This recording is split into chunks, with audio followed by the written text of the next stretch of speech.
Maka Allah larang bagi kita menjudi, melakukan judi. Allah larang atas nama permainan yang ada kandungan judinya, maka Allah larang.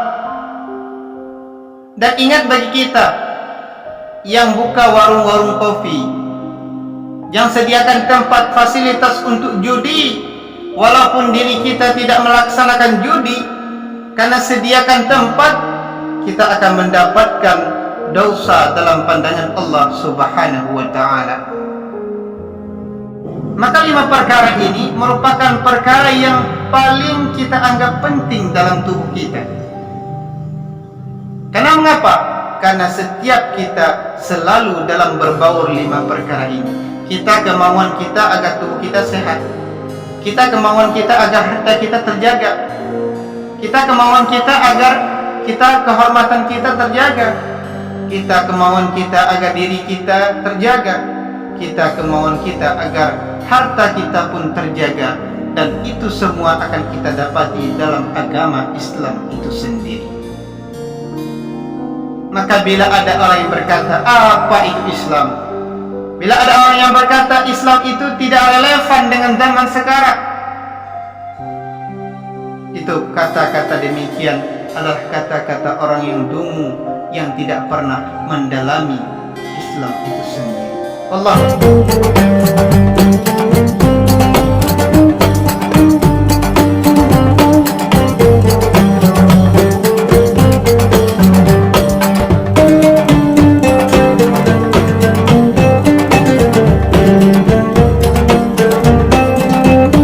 Bismillahirrahmanirrahim.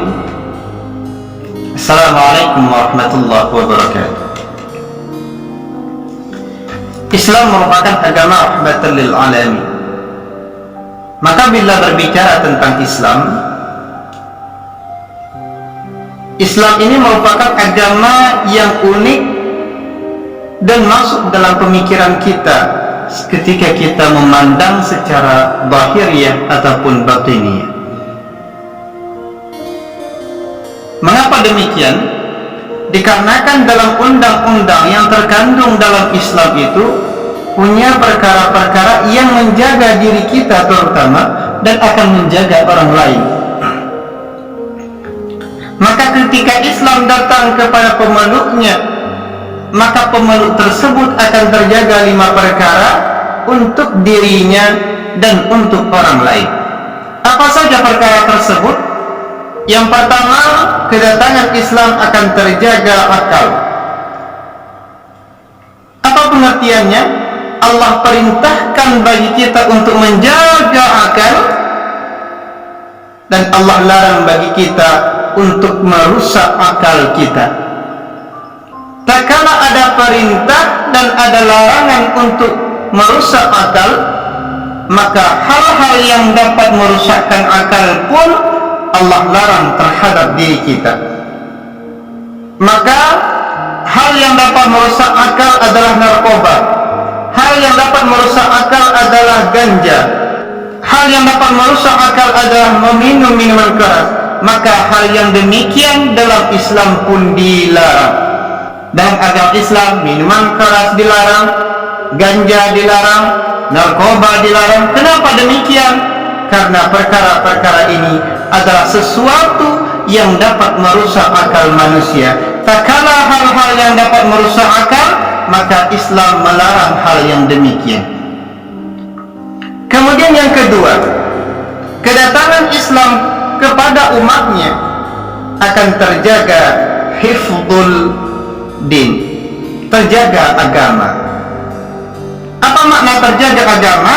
Allah perintahkan diri kita untuk menjaga agama kita, dan Allah larang bagi kita untuk merusakkan agama. Tak kala ada perintah untuk menjaga dan melarang untuk merusak agama tersebut, maka sesuatu yang dapat merusakkan agama Allah larang. Apa sesuatu yang dapat merusakkan agama? Syirik, menyembah patung, menyembah matahari, menyembah pohon, kemudian murtad. Ini perkara-perkara yang dapat merusakkan agama, bahkan menghilangkan agama sekalian. maka hal ini pun dalam pandangan Islam dilarang.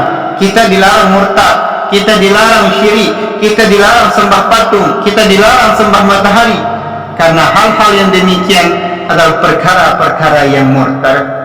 Karena hal-hal yang demikian adalah perkara-perkara yang dapat menghilangkan agama itu sendiri. Kemudian yang ketiga, kedatangan Islam kepada umatnya akan terjaga diri umat Islam itu sendiri. Diri tubuh kita akan terjaga, nyawa kita akan terjaga dengan kedatangan Islam. Apa makna terjaga diri kita? Allah perintahkan bagi kita untuk menjaga tubuh kita, dan Allah larang diri kita untuk merusak tubuh kita. Maka tak kala ada perintah untuk menjaga diri kita dan ada larangan untuk tidak melukai tubuh kita, maka sesuatu yang dapat melukai tubuh kita, sesuatu yang dapat menghilangkan nyawa kita pun Allah larang. Maka karena itu Allah larang bagi kita untuk bunuh diri. Kita gantung diri kita, haram. Minum racun Allah larang. Kenapa? Karena racun itu dapat membawa kepada binasa tubuh. Kita tusuk diri kita, Allah larang. Kenapa? Karena tusuk diri merupakan perkara-perkara yang dapat menghilangkan nyawa. Kita lompat dari loteng ke bawah sehingga kita mati, Allah larang. Kenapa? Karena hal itu merupakan perkara-perkara yang dapat membawaki diri kita kepada kebinasaan. Itu yang ketiga. Yang keempat, kedatangan agama Islam kepada pemeluknya akan terjaga harta umat Islam itu sendiri. Apa makna terjaga harta umat Islam? Allah perintahkan terhadap diri kita umat Islam untuk menjaga harta kita, dan Allah larang bagi kita umat Islam untuk mempergunakan harta itu kepada jalan-jalan kemaksiatan kepada Allah Subhanahu wa taala. Maka karena adanya perintah untuk menjaga harta dan Allah larang untuk membuang-buang harta, maka sesuatu yang dapat menghilangkan harta dengan tidak sewajarnya Allah larang. Maka Allah larang bagi kita menjudi, melakukan judi. Allah larang atas nama permainan yang ada kandungan judinya, maka Allah larang. Dan ingat bagi kita yang buka warung-warung kopi, yang sediakan tempat fasilitas untuk judi, walaupun diri kita tidak melaksanakan judi, karena sediakan tempat, kita akan mendapatkan dosa dalam pandangan Allah Subhanahu wa taala. Allah larang bagi kita berjudi, Allah larang bagi kita mencuri, Allah larang bagi kita melakukan sesuatu yang dapat menghilangkan harta orang lain. Kenapa demikian? Karena inilah undang-undang yang terkandung dalam Islam itu sendiri. Kemudian yang kelima, kedatangan agama Islam kepada umatnya akan terjaga hifdzul harm, terjaga kehormatan. Apa makna terjaga kehormatan? Allah perintahkan bagi seseorang untuk menjaga kehormatannya, dan Allah larang bagi seseorang untuk merusak kehormatan tersebut. Maka sesuatu pun yang dapat merusak kehormatan pun Allah larang terhadap diri kita. Apa saja yang dapat merusak kehormatan? Zina. Zina dapat merusak kehormatan seseorang, maka hukum zina adalah haram. Berpacaran akan membawa kepada rusaknya kehormatan, juga hukum zina, hukum pacaran Allah larang. Pemerkosaan Allah larang. Kenapa? Karena hal itu merupakan perkara-perkara yang dapat membawaki umat Islam kepada hilangnya kehormatan. Maka 5 perkara ini merupakan perkara yang paling kita anggap penting dalam tubuh kita. Karena mengapa? Karena setiap kita selalu dalam berbaur 5 perkara ini. Kita kemauan kita agar tubuh kita sehat, kita kemauan kita agar harta kita terjaga, Kita kemauan kita agar kehormatan kita terjaga. Kita kemauan kita agar diri kita terjaga. Kita kemauan kita agar harta kita pun terjaga. Dan itu semua akan kita dapati dalam agama Islam itu sendiri. Maka bila ada orang yang berkata, apa itu Islam? Bila ada orang yang berkata Islam itu tidak relevan dengan zaman sekarang,